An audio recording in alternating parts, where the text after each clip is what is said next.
Welcome to this explainer. Today, we're diving straight into a high-stakes legal drama that went all the way to the highest court in South Africa.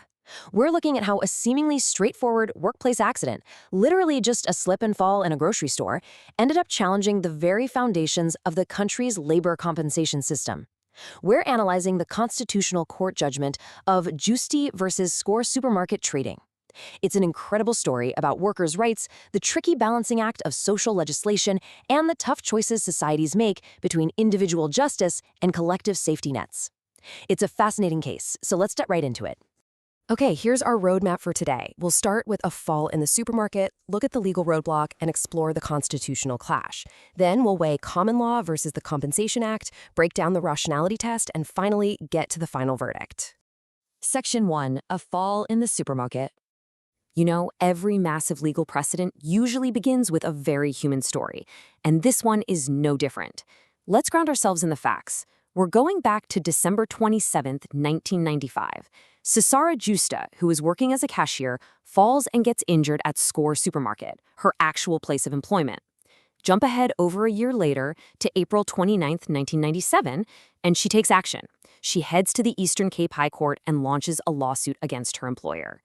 She wasn't just looking for a simple medical payout here, she wanted to hold the supermarket fully accountable for what happened. Her claim was highly specific. Just sued for what's called general damages.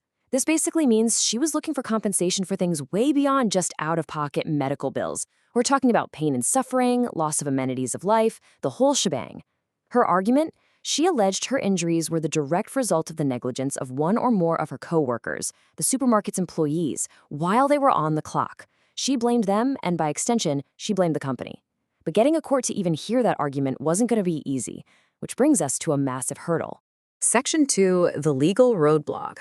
South African law at the time explicitly stated this. No action shall lie by an employee for the recovery of damages against such employee's employer.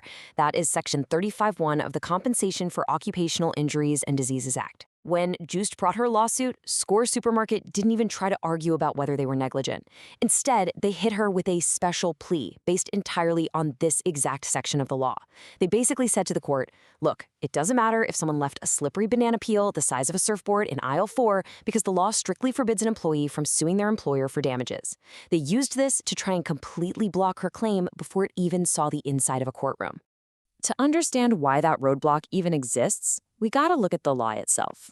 The Compensation Act 130 of 1993 is legislation providing a state-administered fund for employees who are injured or disabled in the course of their work.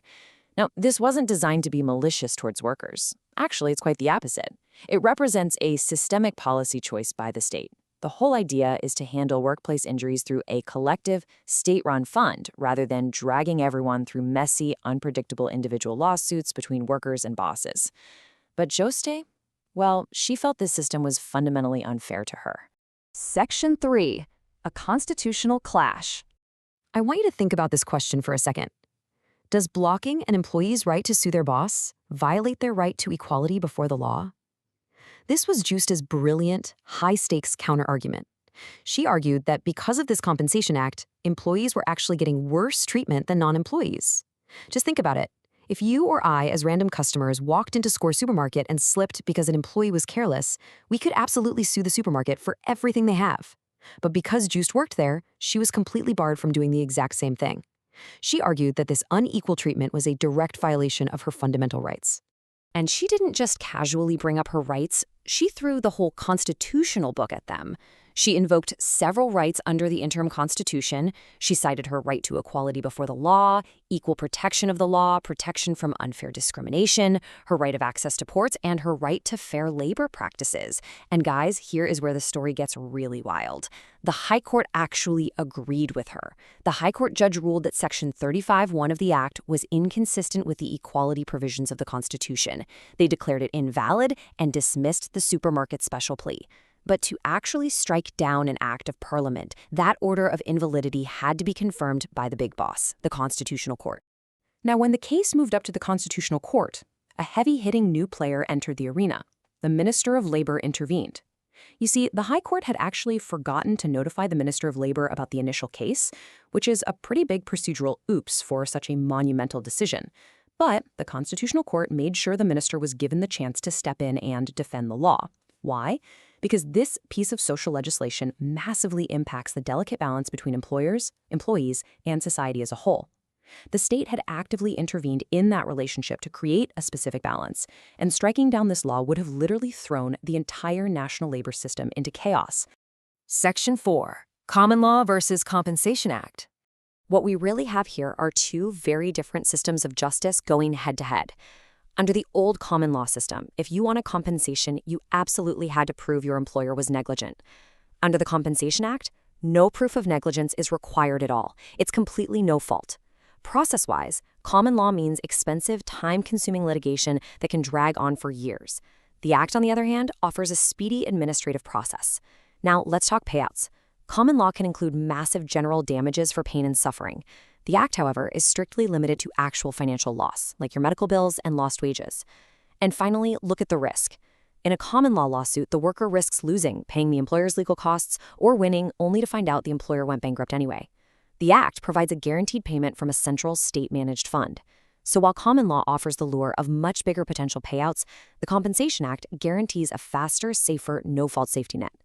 The big question was, how does a court decide if replacing that common law right to sue with this act is unconstitutional? Section 5. The Rationality Test. The Constitutional Court, led in this particular judgment by Judge Yakub, used a very specific legal framework called the Equality Jurisprudence Test. Here's how it breaks down into steps. Step 1, is there a rational relationship between the differentiation, meaning treating employees differently than non-employees, and a legitimate government purpose? If there isn't, boom, the law is invalid right then and there.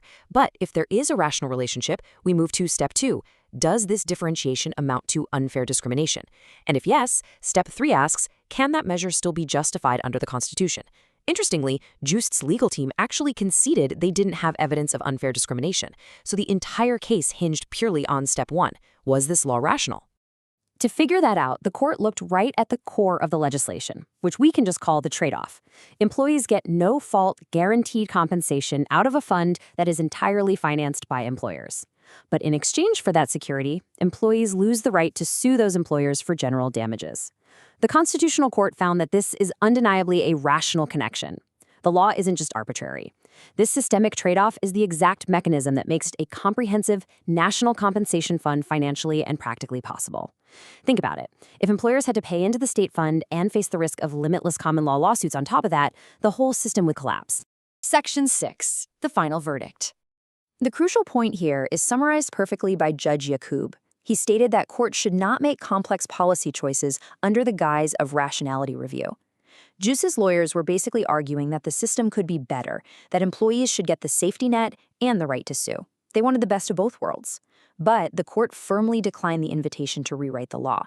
Judge Yakub made it crystal clear. Deciding whether employees should also retain the right to sue is a highly debatable, super controversial, and complex matter of policy. That is a choice for the elected legislature to make, not an issue of irrationality for judges to just strike down. So here is the final order that came down from the Constitutional Court. First, the High Court's initial order of invalidity was not confirmed. Second, the supermarket's appeals succeeded, meaning their special plea blocking the lawsuit was officially upheld. Consequently, Cesara Justus' claim was dismissed entirely. Because of the constitutional nature of the challenge, the court made no order as to costs, meaning neither side had to pay the other's legal fees. Ultimately, the Compensation Act stood firm, maintaining the systemic trade-off that governs South African labor law to this very day. As we wrap up this explainer, I want to leave you all with a provocative thought. Is the safety net of guaranteed, no-fault compensation really worth giving up your right to sue your employer for negligence?